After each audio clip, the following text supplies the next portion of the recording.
जो हम बात करने जा रहे हैं निषेचन के बारे में। निषेचन की मतलब जो है फर्टिलाइजेशन और इम्प्लांटेशन के बारे में कि किस तरीके से फर्टिलाइजेशन होता है। हमने इससे पहले भी जो है देख चुके हैं। अभी हमारा जो रिप्रोडक्शन इन ह्यूमंस के बारे में बात कर रहे हैं, तो फर्टिलाइजेशन कैसे होता है जब ओवम और स्पर्म मिलते हैं ampullary stomach junction fallopian tube में, तो उस जगह क्या होता है, फर्टिलाइजेशन होता है। तो जैसे बात करेगा फर्टिलाइजेशन के बारे में,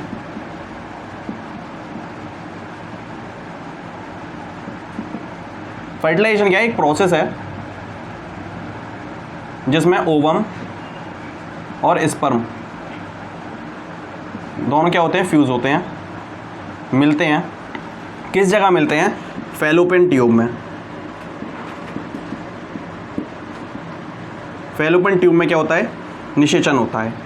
तो आपको पता है जैसे कि जो स्पर्म था, ठीक है ना, इंसेमिनेशन हुआ था। इंसेमिनेशन के बाद जो स्पर्म है वो कहाँ पहुंचेगा, ये मान लीजिए ये यूटिरस है और ये फैलोपियन ट्यूब है।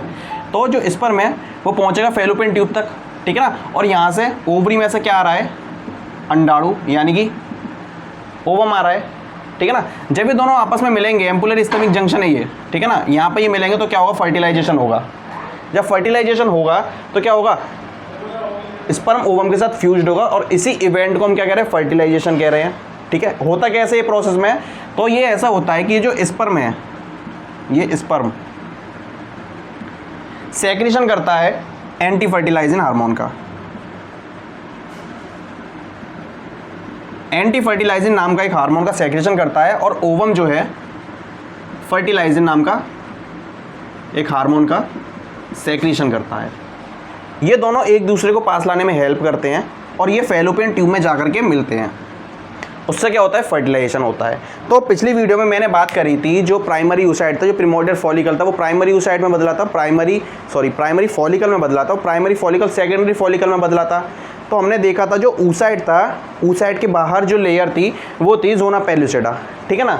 ज़ोना पेल्लुसिडा थी। ज़ोना पेल्लुसिडा की जो आउटर सेल्स है वो थी ग्रेनुलोसा सेल्स, जो कि आगे जाके कोरोना रेडिएटा में बदल गई थी। तो कोरोना रेडिएटा में बदल गई थी। तो होता क्या है, जैसे कि स्पर्म है, स्पर्म का जो एक्रोसोम है, स्पर्म के पास एक्रोसोम है। ये एक्रोसोम में मैंने बताया था एंजाइम कंटेन करता है हाइलोएल्यूनिडेज। डेज एंजाइम क्या करता है, कंटेन करता है। और वहीं जो oocyte था, oocyte के बाहर जो है ज़ोना पेल्लुसिडा की लेयर है, ये ज़ोना पेल्लुसिडा के बाहर जो सेल्स हैं वो है कोरोना रेडिएटा। ये जो इवेंट बता रहा हूँ, ये मैं फर्टिलाइजेशन का इवेंट बता रहा हूँ एक्चुअली में।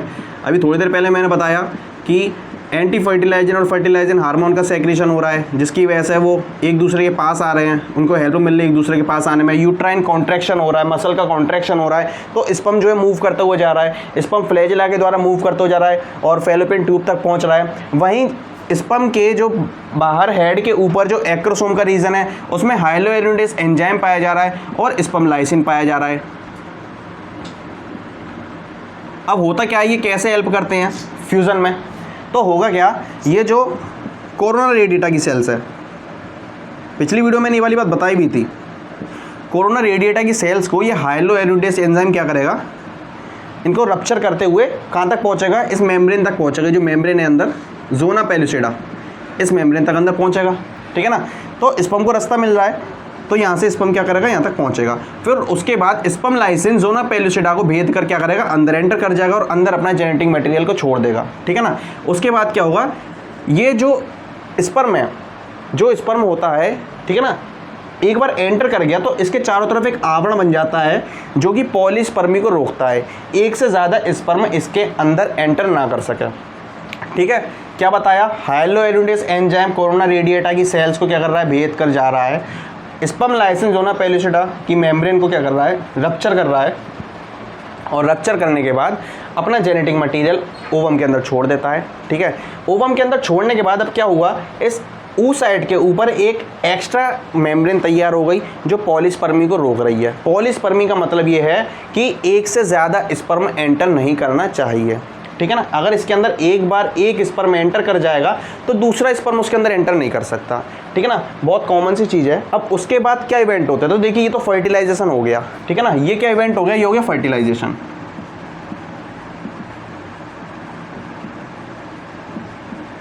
फर्टिलाइजेशन के बाद जो इवेंट आएगा वो होगा इम्प्लांटेशन, और इम्प्लांटेशन आप जानते हो कहाँ होता है, यूट्राइन कैविटी में होता है।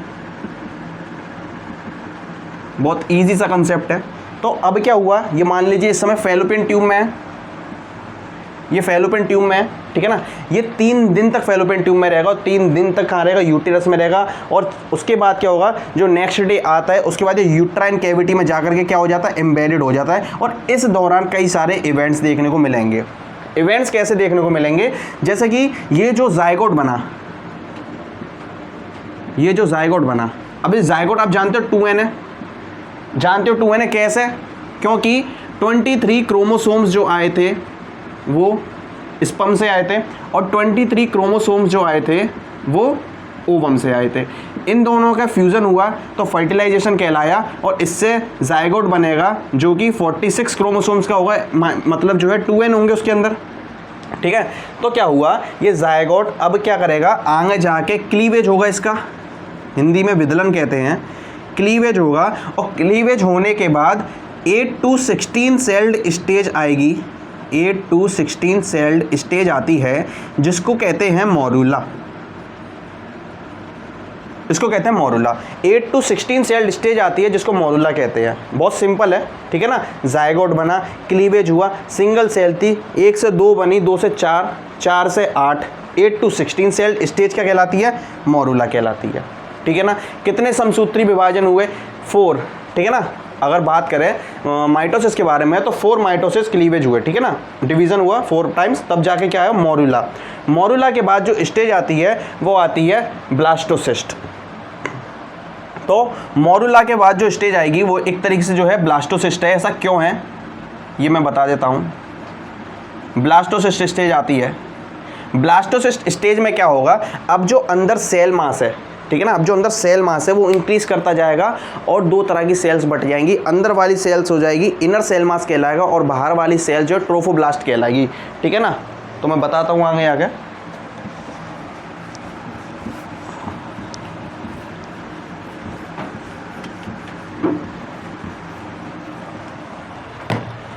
क्या हुआ, इस समय 8 to 16 सेल्ड स्टेज आई जिसे हम क्या कह रहे हैं, मॉरूला, ठीक है।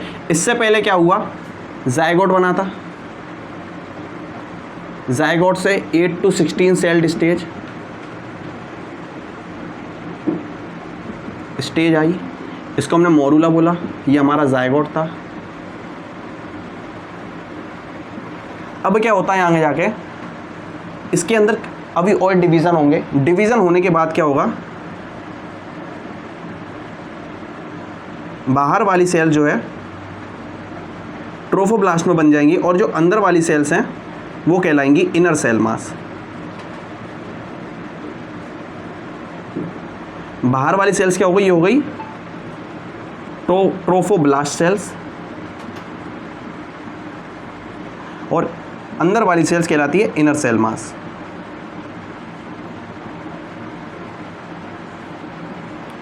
इनर सेल मास कहलाएगी। अब आगे जाके क्या होगा, ये कन्वर्ट हो जाएगा, ये इनर सेल मास जो हमारी सेल्स हैं ये एक तरफ इकट्ठी हो जाएंगी और ट्रोफोब्लास्ट जो है ट्रोफोडर्म में एक लेयर तैयार करेगा जो कि हेल्प करेगा इसको यूट्राइन कैविटी में एम्बेडेड होने के लिए, ठीक है ना। ये था इनर सेल मास, ट्रोफोडर्म सेल्स जो कि हेल्प करेगी इसको, कोरियोनिक मेम्ब्रेन निकलना चालू होती है, ठीक है ना, टिश्यू निकलना चालू होता है, मेम्ब्रेन तो तैयार नहीं हुई है, ठीक है ना। तो ये क्या होगा, यूट्राइन कैविटी के अंदर एम्बेडेड हो जाएगा, ठीक है ना। तो उसके बाद क्या होता है, एक स्टेज होती है गैस्ट्रुलेशन, ठीक है। हमने मॉरूला देख ली, ठीक है ना, ये ब्लास्टोसिस्ट भी बन गया और एक गैस्ट्रुलेशन स्टेज आती है। गैस्ट्रुलेशन स्टेज में क्या होता है, गैस्ट्रुलेशन स्टेज में क्या होता है, ये आगे जा कर के, ठीक है ना, ये जो पार्ट निकला है, ठीक है ना, ये जो टिश्यू बनना चालू हुआ, अंदर एम्बेडेड होना चालू करा, जो यूट्राइन कैविटी में गया, तो आगे जाके ये क्या करेगा, प्लेसेंटा बनाएगा, ठीक है ना, प्लेसेंटा बनाएगा। और उस टाइम पे क्या होगा, ये 3 लेयर तैयार करेगा, एक्टोडर्म, मीजोडर्म और एंडोडर्म, ये 3 एम्ब्रोनिक लेयर तैयार होती हैं। और हमारे बॉडी के जो पार्ट्स हैं आप जानते होंगे इसके बारे में, 11th क्लास में एनिमल किंगडम में पढ़ा होगा, ठीक है ना।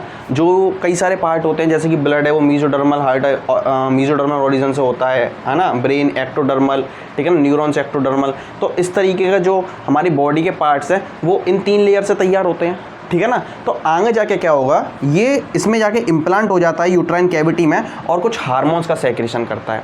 आगे जाके प्लेसेंटा तैयार होगा, ठीक है ना। प्लेसेंटा तैयार होगा। प्लेसेंटा जो होता है वो एलेंटॉइस और कोरियोनिक विलाई से तैयार होगा, ठीक है ना। तो प्लेसेंटा जो है एलेंटॉइस कोरियोनिक प्लेसेंटा कहलाता है, ठीक है।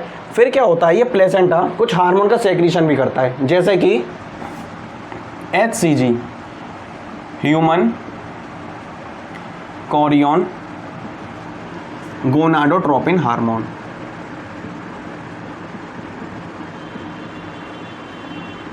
HCG ये वही हार्मोन है जिससे प्रेगनेंसी का पता चलता है, जो कि यूरिन के अंदर मौजूद होता है, ठीक है ना। जब इम्प्लांटेशन हो जाता है तो उसके बाद ये हार्मोन का सेक्रेशन होने लगता है और जब प्रेगनेंसी टेस्ट करते हैं तो यूरिन में इसके प्रेजेंस की होने की वजह से हमको पता चल जाता है कि प्रेगनेंसी कंसीव हो चुकी है। HCG होता है और जो है प्रोजेस्टेरोन का सेक्रेशन भी करता है ताकि जो एंडोमेट्रियम है वो मेंटेन रहे, ठीक है ना। दूसरी बात ये कि जो प्लेसेंटा है इसको टेम्पररी एंडोक्राइन ग्लैंड कहा जाता है। टेम्पररी एंडोक्राइन ग्लैंड भी कहते हैं। ये टेम्पररी एंडोक्राइन ग्लैंड भी कहलाती है। समझ में आया मैंने जो बताया, ठीक है ना। जायगोट से 8 to 16 सेल स्टेज आई, मोरुला बना, मोरुला ब्लास्टोसिस्ट में कन्वर्ट हुआ, जो कि उससे पहले ट्रोफोब्लास्ट सेल्स और इनर सेल मास की जो सेल्स है वो अंदर एक जगह इकट्ठी हो जाती हैं। फिर वो आगे जाकर ट्रोफोडर्मा में कन्वर्ट हुआ और जो है ब्लास्टोसिस्ट स्टेज है ये, ठीक है ना। ब्लास्टोसिस्ट स्टेज है, ये एम्बेडेड हो जाता है यूट्राइन कैविटी में। उसके बाद 3 लेयर तैयार होती है, एक्टोडर्म, मेसोडर्म, एंडोडर्म का ओरिजिन होता है। एम्ब्रोनिक मेम्ब्रेन्स कहलाती हैं ये स्पेस जो है गैस्ट्रुलेशन फेस कहलाता है। प्लेसेंटा जो बनता है वो एलेंटोस कोरियोनिक विलाई से बनता है, ठीक है। प्लेसेंटा टेम्पोररी एंडोक्राइन ग्लैंड कहलाता है। HCG और प्रोजेस्टेरोन का सेक्रेशन करता है। प्लेसेंटा का जो मेन काम है वो एक्चुअली में क्या है, प्लेसेंटा जो है पोषण यानी कि न्यूट्रिशन को, है ना, और माता के यानी कि मदर के ब्लड से कुछ एंटीबॉडीज़ को भी फीटस तक पहुंचाता है, ठीक है ना, जो कि उसको इम्यूनिटी प्रोवाइड करती है। एक्सक्रीशन जो है फीटस का, ठीक है ना, वो भी प्लेसेंटा, मतलब ट्रांसपोर्टेशन का काम जो है वो सारा काम प्लेसेंटा का है। प्लेसेंटा जो है क्या होता है, एक कुशन लाइक स्ट्रक्चर है जो कि एलेंटोइस और कोरियोनिक विलाई का बना हुआ है। प्लेसेंटा कह रहा है, टेम्पररी एंडोक्राइन ग्लैंड कहला रहा है, ठीक है। ये होता है फर्टिलाइजेशन और इम्प्लांटेशन, ये 2 इवेंट थे।